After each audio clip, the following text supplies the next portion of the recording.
Rise and Shine Rwanda, it's Wednesday the 15th of April.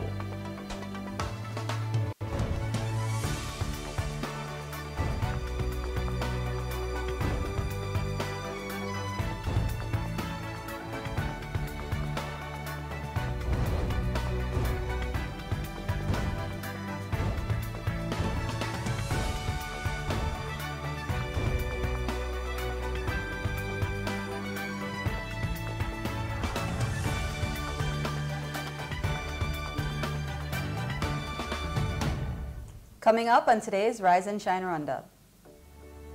The backbone of our society, we tell you all about Rwandan women economic empowerment. National volleyball team set for Afro Zone 5. And we have the scoop on the burgeoning event industry. Good morning, it's just after 7 o'clock in the morning and you're watching Rise and Shine Rwanda with me, Regis Ishesha. And me, Makeda Mahario. Over the next hour, we'll bring you all the latest news, business, and sports headlines from here in Rwanda and around the world. And the Rise and Shine team are here with us in studio. Fidelis, what do you have for us in the world of business? Well, in business, we get to talk about how coffee farmers in Rwanda will still be banking in big money when the rest of the region will be, making really low prices. So it's really good news for Rwanda. Awesome. All right. And in the world of sports? I want to be a farmer, and get some coffee. In sports, Africa Zone 5 Championship is here. It's going to be a big tournament for us. Rwanda wants to do what they call the three-peat. The three-peat? That's winning for the three consecutive championships. You're going to have to look out for that one. All right. All that and more is still to come. But first, Rise and Shine story of the day.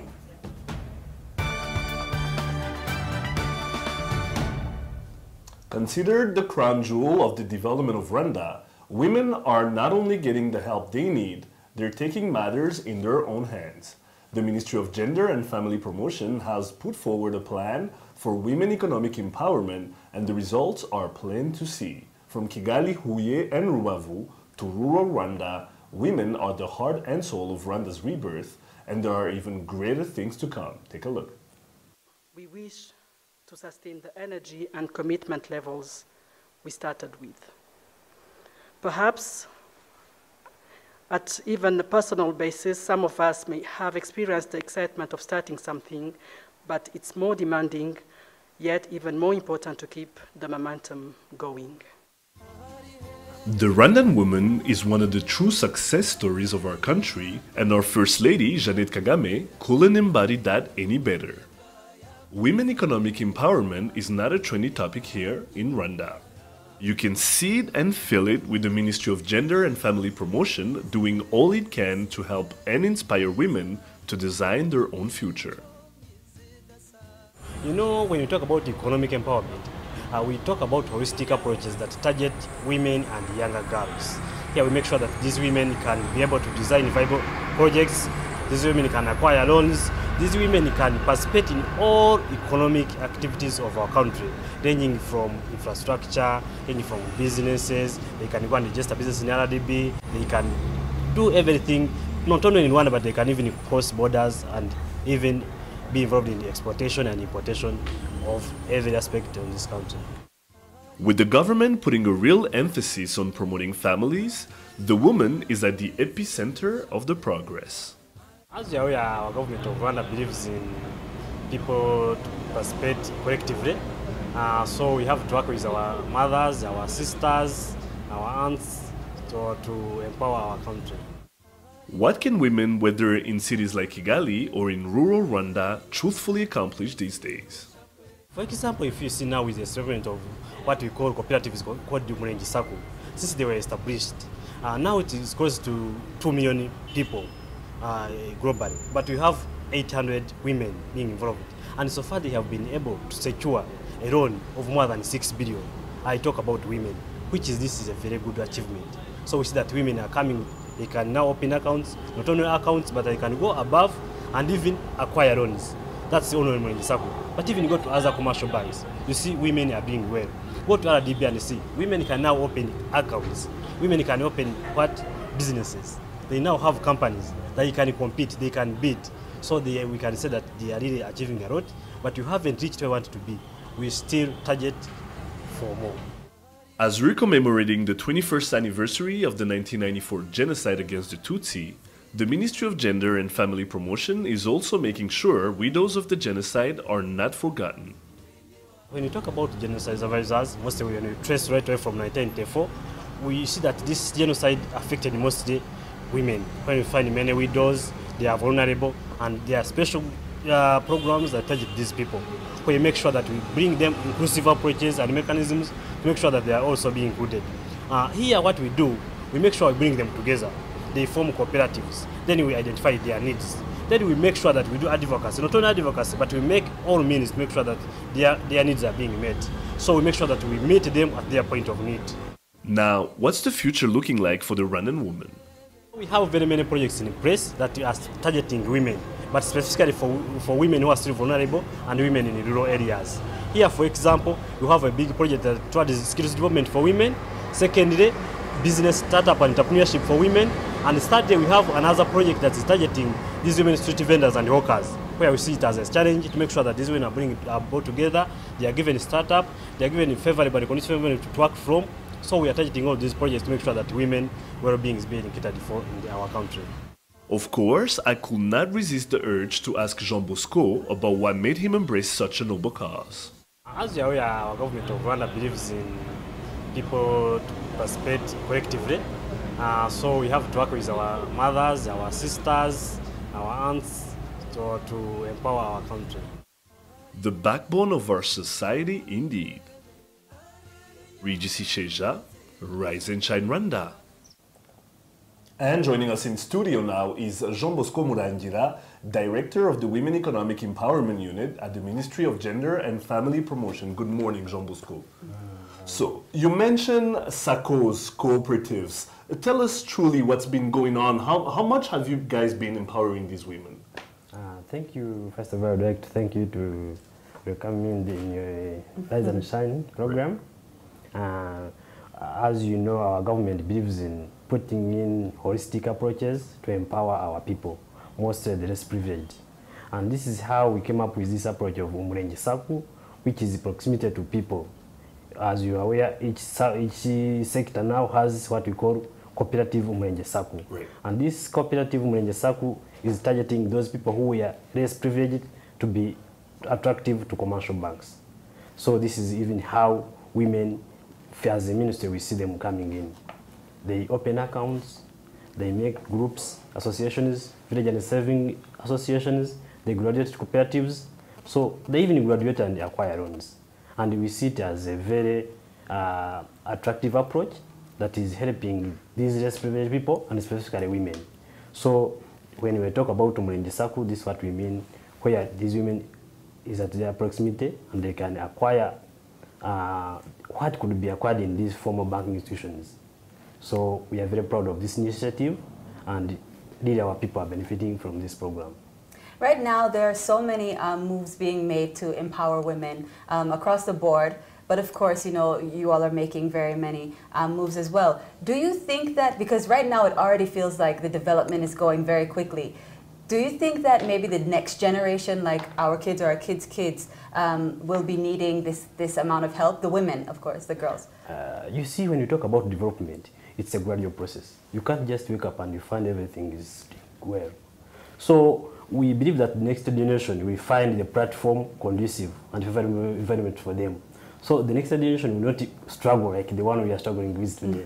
So we believe that the next generation will at least be reaching on a good ground and we will find a favorable environment for them to step on and take on another step. Now, you're in charge of the Economic Empowerment Unit at MIGEPROF. Now, how much can you say Imbuto Foundation has helped you? Because there are clearly, you know, the leaders out there helping. They've been, I would say, maybe some of the first, one of the first organization out there to help women, to empower women. Are you guys working together? Very true. You see, this Imbuto Foundation, they also came as another helping arm to our ministry. For them, they have a very good approach where they don't even see people in isolation. They don't see children in isolation. They don't see women in isolation. They see them as people belonging to a family, in a society, So they come with this holistic approach that targets women, children in their families, societies. So this has a big impact on what they are doing. So we see them really as people who are helping us a lot in really empowering our families, not only children and women, but the society as a general. So you focus on, of course, Imbuto focuses on women and girls, but is there a focus on the entire society in terms of how people should be viewing women rather than women trying to lift themselves up? You see currently even the approach you have, when we talk about gender, we don't see gender, people try to misinterpret and they maybe assume that we talk about women and men. But this is seen as an inclusive approach where people can have equal opportunities at hand. Even this is the same thing I was talking about. We don't see people in isolation. We see them as a combination. How a children, a mother and a father can partner together towards development of their family, then society, and then the country at large. Now, we're during the Kwibuka 21 period. Now, how have you, as Migeprof, been helping the widows of the 1994 genocide against the Tutsi? We know this is a very critical time for them. This is a time where we really need to reflect on how much we've been there for them and have helped them. What are you guys doing at the moment? Thank you very much. Right away, when you trace what took place in 1994, genocide against the Tutsi, really women were much affected because it left out many widows who were well off, but then they had to be vulnerable again. So we had to come with interventions and strategies that could make sure that these people can be well on track and can effectively participate, even they can be healed the wounds that they encountered. So what we do as a ministry, as you know, we put in place policies and mechanisms, but implementation is being done along with the country. So what we did, we have structures. We have what we call National Women Council that has structures right away from the central government to grassroots levels.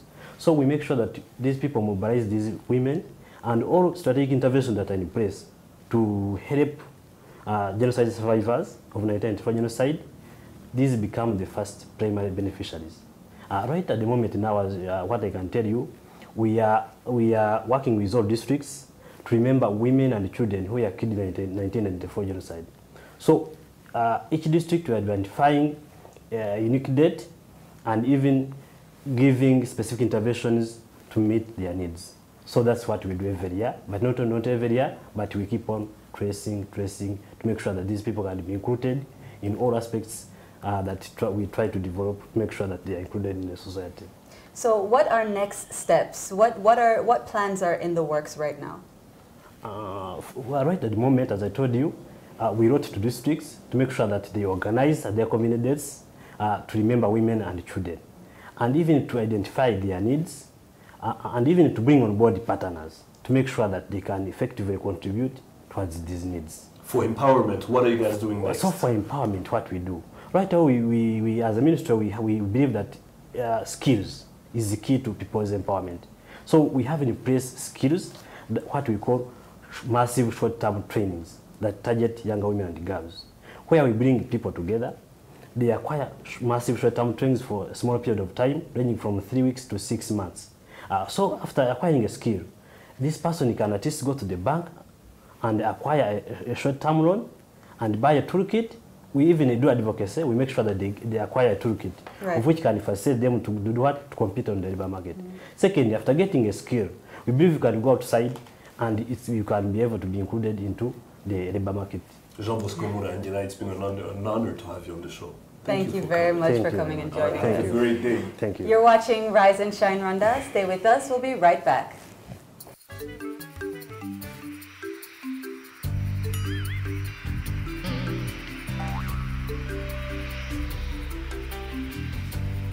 Connect to Lusaka 3 times a week starting 27th March. Enjoy comfort and safety at affordable fares to 17 other destinations across Africa and the Middle East. Fly our dream to the heart of Africa.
Welcome back to Rise and Shine Rwanda. Let's get to today's business news, or as I call it, the money. Fidelis Karangwa has the details.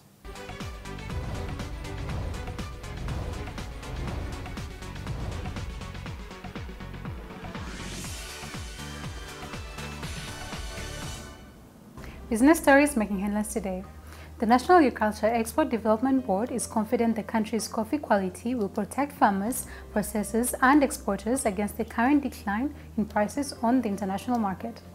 Officials said Rwanda might not be affected because it sells its coffee through contract buyers and exports a sizable amount of specialty coffee, which is not likely to be hit by the price decline. They, however, added that they are also looking to improve quality and increase volumes in order to reduce the impact of international coffee price declines. More than 2,000 containers that have overstayed at the Mombasa port are said to be auctioned after the shortage change waiver given to importers expires. Recently, the Kenya Revenue Authority announced that the government would waive all charges arising from the storage of containers discharged at the port before November 30th of 2014, provided they were cleared within 60 days. This move was prompted by the high number of containers lying at the port, some of which have remained there for over 10 years, holding up space at the port yards. And the East African Community member states are drafting tougher regulations on money laundering targeting firms registered in tax havens and restrictions with bank secrecy. Companies with shareholders represented by nominee accounts will have to disclose their beneficial owners. They have to open accounts in banks or stock markets intermediaries such as brokers and investment banks under the draft policy. It is expected that the firms are likely to come under greater scrutiny as the law now says these transactions must be regarded as high risk. You're up to date today's business headlines. Post news coming up next in just a minute with Anu Kwizera.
Welcome back to Rise and Shine Rwanda. Time now for your sports news. I'm Arnold Kwizera.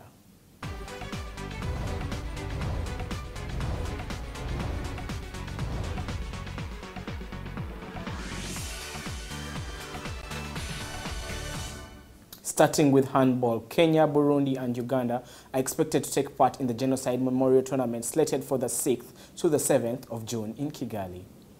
This year's tournament follows a request by the Ministry of Sports and Culture to all federations, urging them to organize memorial tournaments in honor of players, coaches and administrators who were killed during the 1994 genocide against the Tutsi. The handball fraternity lost over 23 of their members, including coaches, players, administrators and fans. Police Handball Club are the defending champions. After last night's round of the UEFA Champions League, quarter-final action continues tonight with tournament favourites Bayern Munich and Barcelona all in action. Pep Guardiola's Bayern Munich make the trip to Portugal to take on 2004 champions FC Porto, though they're expected to be without talismanic duo of Frenchman Franck Ribéry and German midfielder Bastian Schweinsteiger. Guardiola's former side Barcelona are also away in a mouth-watering clash as they take on Paris Saint-Germain in France, though the French side are set to miss inspirational captain Zlatan Ibrahimovic after his sending off against Chelsea in the round of 16. David Luiz is also out of the tie. The national volleyball team is in camp as they set up preparations for the Zone 5 championships to be held in Rwanda. I caught up with the squad as they took part in a gym session at the National Stadium, Amahoro. Check it out. National volleyball team will aim to go 3 years in a row when Rwanda hosts the annual Zone 5 volleyball tournament this year. With the Zone 5 championships slated for Kigali early next month, the national volleyball team have hit the ground running and an 18-man squad is in camp training for this championship. With a few notable absentees in the 18-man squad currently undergoing residential training, the national team coach Paul Bitok has set his sights on some new faces to maintain momentum in the squad. Compared with other years, Rwanda have new faces in the team.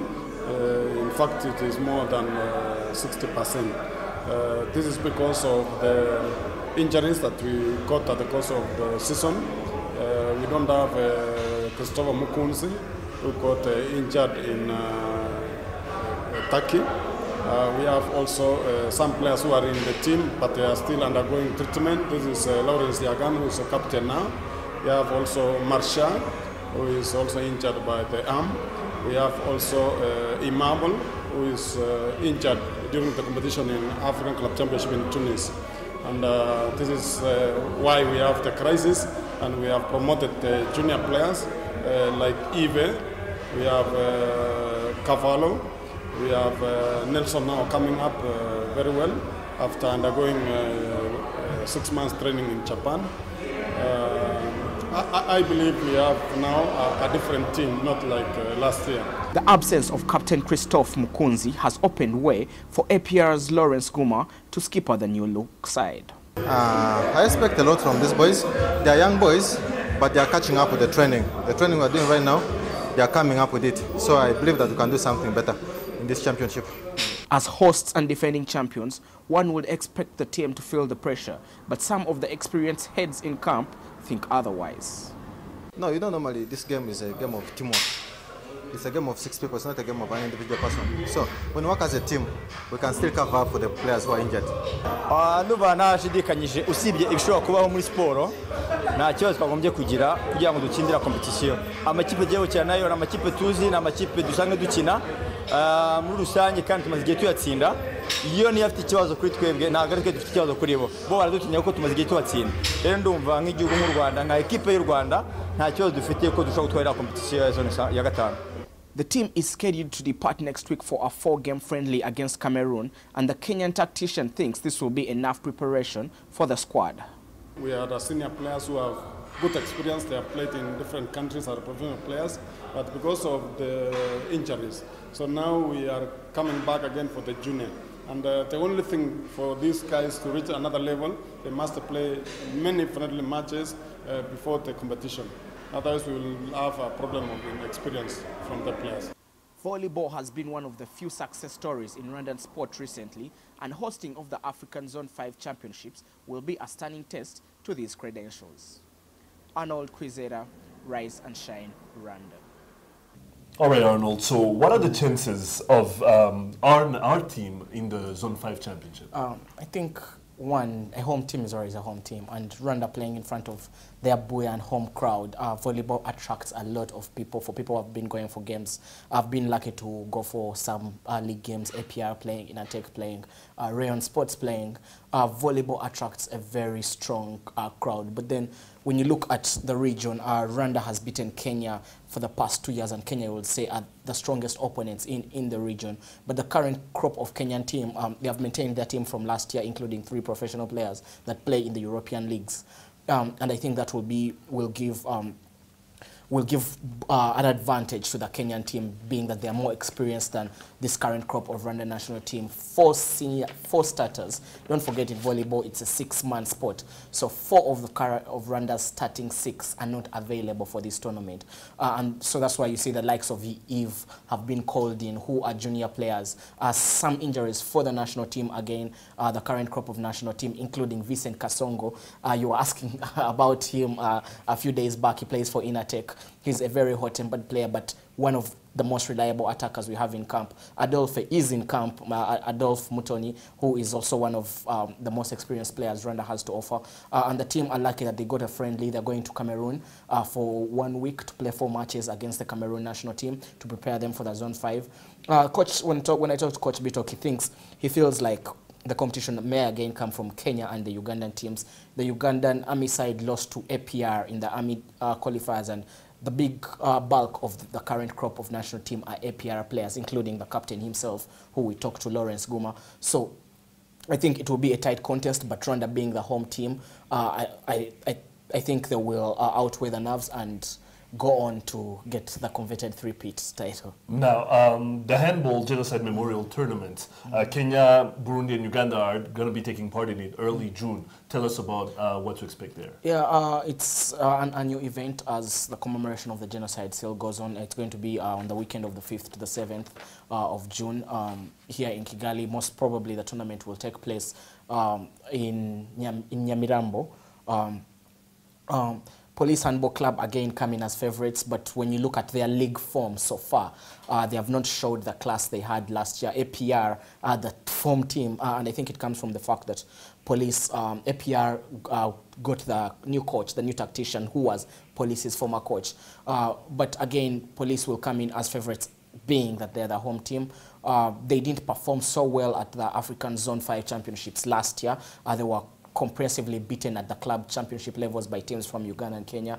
And again, I think this is a boost for the Handball Federation. If not so many people know that handball is one of the oldest sports in Rwanda. When you look at games like cricket, rugby, those are very new sports compared to handball in this country. Now, UEFA Champions League, after last night's games, tonight there's 2 other games in the quarterfinals. These ones, I don't know where you're going to be leaning towards. You have Barcelona taking on Paris Saint-Germain without Zlatan Ibrahimovic. And then you have Bayern Munich playing Porto, 2005 Champions League champions. Now, when you have a Bayern Munich team that's playing without Frank Ribery and Bastian Schweinsteiger, what do you think we can expect from there? I think Bayern Munich will still come out and play that pressing game that Pep Guardiola is known for, the Pep style of football. If you look at all the big fixtures, when you looked at Real Madrid, Atletico Madrid, that's not an easy fixture to call. But when you look at a fixture like Bayern Munich versus Porto, you would think Bayern Munich will go through easily. Porto struggled in the previous round when they took on FC Basel from Switzerland. When you look at this current crop of Bayern Munich team, I think it's the team with the most depth when it comes to Europe. They have a lot of players that they're not choosing that you feel will start anywhere else. Frank Ribery is going to be a big loss for them, but they're still covered in the wings. They have Kuritani, they have Ian Robben, and you feel all these are good enough to play Guardiola's form of football. If you have a keeper like Pepe Reina as your number 2 keeper, that shows you how much depth Pep Guardiola has to play with. Paris Saint-Germain, Barcelona, that's the one everybody is waiting for, just like yesterday's Real Madrid, Atletico Madrid. I think for a neutral, that's the right game to watch. Barcelona versus, I think I will be watching Barcelona versus Paris Saint-Germain. Barcelona without Daniel Alves, but Paris Saint-Germain doesn't have its 2 inspirational players, David Luiz, who was very crucial in their win against Chelsea, and and Zlatan Ibrahimovic, and you feel these are players made for this moment. You know, there's a lot of criticism towards David Luiz, but he shows up when it matters most. Just like Ibrahimovic did this past weekend and the last week. With Yes, and look at Ibrahimovic's stats, 102 goals in 158 matches for Paris Saint-Germain and 44 assists. That's world class. He's easily up there with Lionel Messi and Cristiano Ronaldo. Not Eden Hazard. Again, I'll continue to correct people with that. Yeah, but it's going to be a hard fixture. I think the most entertaining part of this fixture will be at the Camp Nou. The return leg. The return leg when we have, I think, all fresh legs available. And that one, I have a feeling Ibrahimovic will have something to say, especially since he'll be going back to old grounds. Yeah, he played in Barcelona. Yeah, and this fixture, I feel, plays in Paris Saint-Germain's favor, especially that the style of football Barcelona wants to play is a style of football Paris Saint-Germain's defense is good at. When you have Thiago Silva, when you have Maxwell, when you have Alex, you know, when you have Van der Wiel, the left-sided defender, the Dutchman, you feel, I think, they feel they can go on to Laurent Blanc feels he can compete. Yeah, I think Laurent Blanc... Especially after eliminating Chelsea, too. He beat Chelsea, and I think Chelsea is more tactically astute than Barcelona. But again, Barcelona is Barcelona. I feel Xavi Hernandez will have a big part to play in this game. The striking, the three men up front, Lionel Messi, Neymar, and Luis Suarez, they are currently firing at all cylinders, and you feel Barcelona have a slight advantage, being that they play the return leg to the Camp Nou. But if Paris Saint-Germain can hold on to a goalless draw in France, the return leg will be very interesting. We will enjoy a return leg. Well, on Twitter they have a hashtag that says "Ici c'est Paris." We cannot wait for that. Thank you, Arnold. Thank you, Regis. All right, you're watching Rise and Shine Rwanda. Makeda and I will be right back after the break.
Welcome back to Rise and Shine Rwanda. Let's take a look now at news making headlines here in Rwanda and around the world.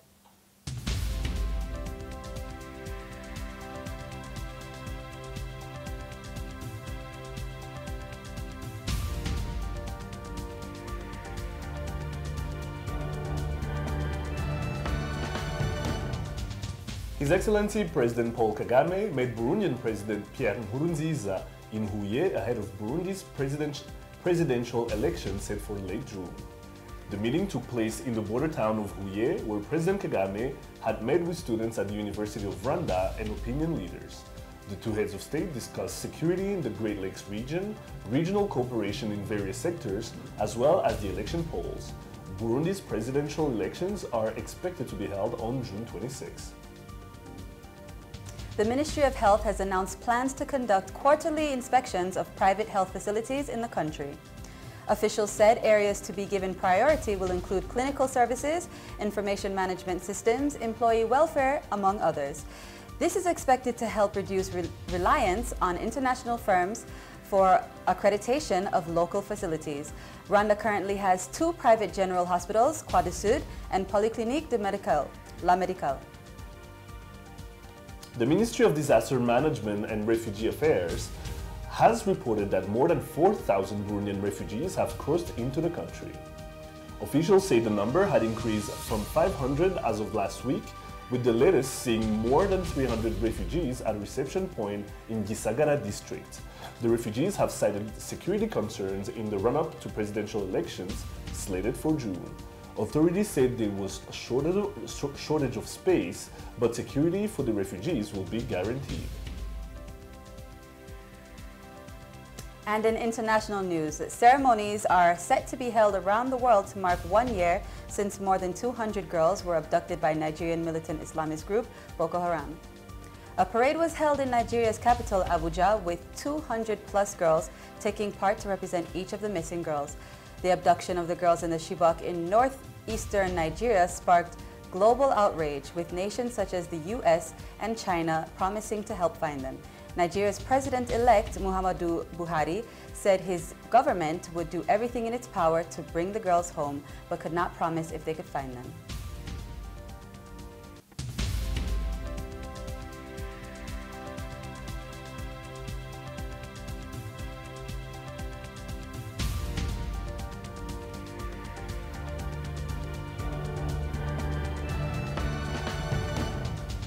Okay, lots more still to come. Lifestyle is up next. Don't go anywhere.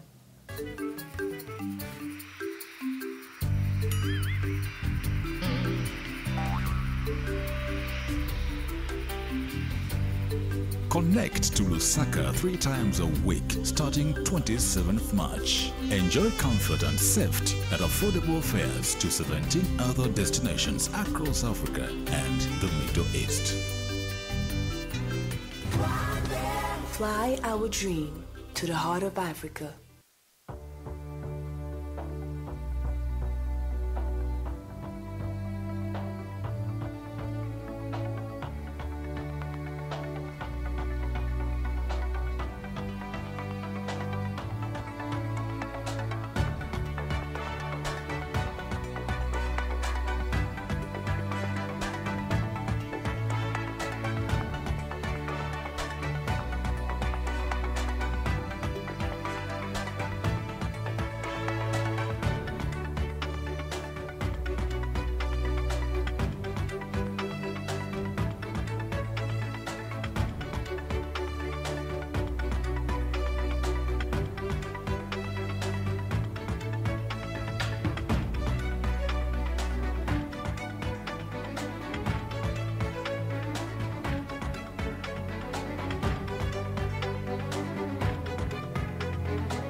They say the official first day of summer is June 21st, but here in Kigali, summer definitely feels like it begins in May. The weather begins to change, schools start to prepare for release, and diaspora from all over the world start making their way home. Another thing that happens, all of a sudden, a slew of big events about to take place make themselves known, igniting social media platforms and billboards all over town. For the past few years, summer events have been growing here in Kigali, and with summertime just around the corner, I decided to take a closer look at this phenomenon. Take a look. With popular events like the huge Primus Guma Guma Superstar finale and the ever-growing Kigali Up, Kigali Fashion Week, and Dîner en Blanc coming up, people around town are already starting to anticipate the summer madness. Each year, it feels like more and more summer events take place, and the events are becoming bigger and bigger as they grow. With Rwanda developing at lightning speed, it seems as though the people of the hills are starting to get a serious appetite for fun, well-executed, unique events. Can Rwanda keep up? Makeda Mahadio, Rise and Shine Rwanda. And joining us in studio now is Judo Kanovana from Positive Production. Bonjour Judo. Bonjour Isheja. Alors, parle-nous de ce qui va se passer en juin, juillet et août, parce qu'on sait que c'est l'été, on sait que la diaspora revient au pays. Ce qui se passe dans le monde du spectacle ici à Kigali, c'est quoi exactement? Merci Isheja, tu sais que timidement, le mois de mai ouvre la période festive. Et puis, juin, les pointures déjà, en juillet, les grosses pointures, en septembre, le reste, c'est la course, c'est la folie. Et quand tu dis ça, moi, il y a des choses que tu m'as dit, off-camera, comme on dit en anglais, mais parle Rwandais, dis-leur, quand tu dis grosse pointure, est-ce que tu peux le dire et ça sera qui? Non, ce n'est pas d'abord ça sera qui. Et puis quand tu parles de la diaspora sera là, les gens seront en vacances, mais il y a d'abord des gens à Kigali qui sont là et qui ont aussi droit à consommer ce que nous leur offrons. Donc si tu veux que je te donne les détails sur Kigali Hype, ou sur Isano Fest, ou sur Stromae, ou sur le reste de ce qui va se passer, eh bien, tu vas attendre longtemps. Bon, alors, ce que moi je voudrais savoir, c'est des événements comme Kigali Up, des événements comme, tu viens de parler de Stromae et d'autres personnes qui pourraient éventuellement être là à Kigali. Quand tu parles de ce genre d'événements, qu'est-ce que ça apporte à l'économie du Rwanda? Qu'est-ce que ça apporte au tourisme du Rwanda? C'est l'essentiel. Ramener d'abord les sourires sur les gens au Rwanda. Nous en avons besoin. Ça nous permet de bien travailler, ça nous permet de travailler. En commençant, tu as parlé de vacances ou de l'entertainment. Non, c'est un travail à full option. C'est aussi un job. Faire relaxer les gens, créer des métiers, faire le tourisme là où il faut, et revenir avec les plein temps et les hôtels, les airlines, les transports, les venues, les imprimeurs, etc. C'est vraiment donner une opportunité que personne d'autre ne pourrait donner quand nous organisons nos concerts ou nos festivals. C'est énorme comme retombée économique pour le pays. Il y a aussi les aspects éducation qui vont avec et les aspects training qui vont avec. Tu n'imagineras pas le nombre de stage managers, le nombre de light designers, le nombre d'ingénieurs de son, le nombre de backliners, etc.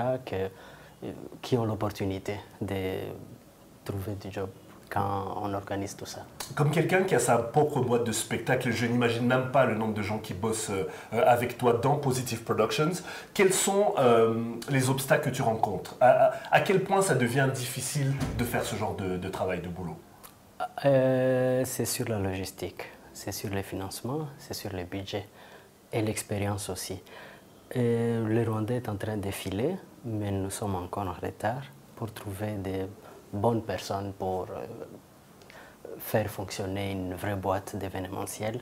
C'est aussi aller dehors, aller chez les diasporas, trouver des personnes qui sont formées dans des villes où il y a des universités, dans des villes où il y a des studios, dans des villes où il y a des booking agencies depuis 50 ans, depuis 100 ans, depuis autant d'années. Alors Judo, là on va causer comme des gens qui sont assis dans un salon, en train de siroter un verre de quelque chose, et on va causer sérieusement. Parce que quand, par exemple, toi et moi, et les personnes qui nous regardent à la maison, on voyage, et on n'a pas besoin d'aller très loin.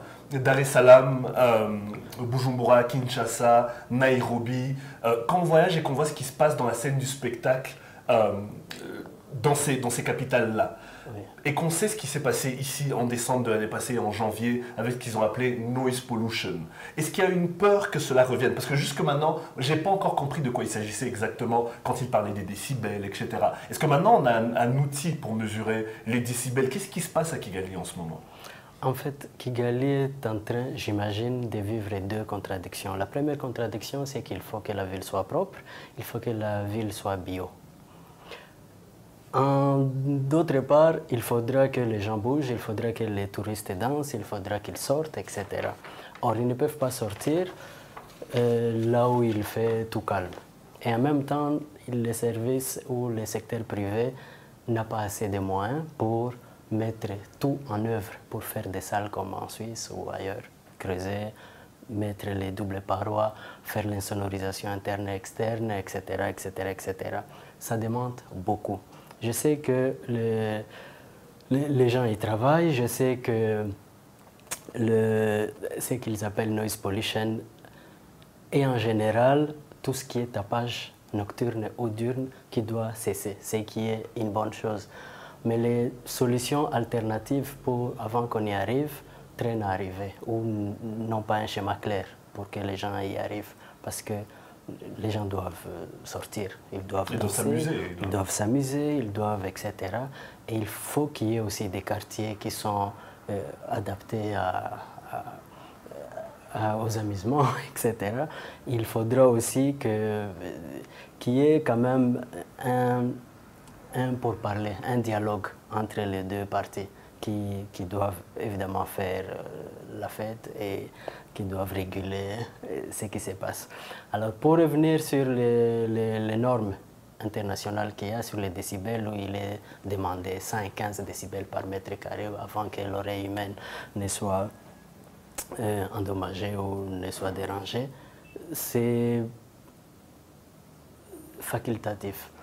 Les équipements ne peuvent pas nécessairement mesurer la qualité de tout ce qu'on écoute. Parce que ce que les appareils font, c'est surtout la quantité. Donc on peut être dans une discothèque où on a vraiment un gros son et ne pas avoir mal à la tête le lendemain.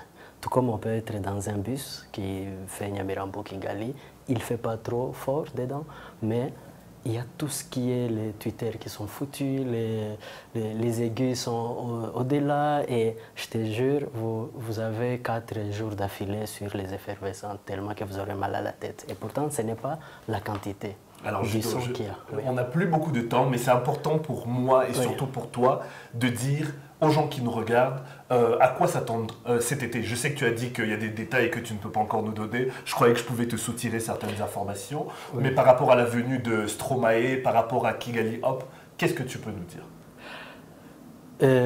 Calendrier à la main, toutes les dernières semaines du mois de mai, du mois de juin, du mois de juillet, août, et etc. À partir du 21 septembre, il y a un gros concert ici.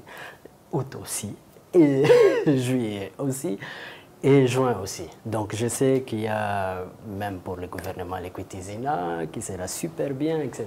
Juste après, au pendant, il y aura aussi Stromae qui va passer au Rwanda. L'enfant du pays, il sera là. Et tenez-vous prêts pour Mesdames et messieurs, j'aurais tout fait pour lui soutirer les informations, mais clairement, il va garder ça pour lui pour le moment. Merci beaucoup, Judo. C'est un plaisir de t'avoir eu à l'émission. Et reviens quand tu veux. Tu sais que c'est la famille ici. C'est la famille. D'accord. D'accord. You're watching Rise and Shine Rwanda. Stay with us. We'll be right back.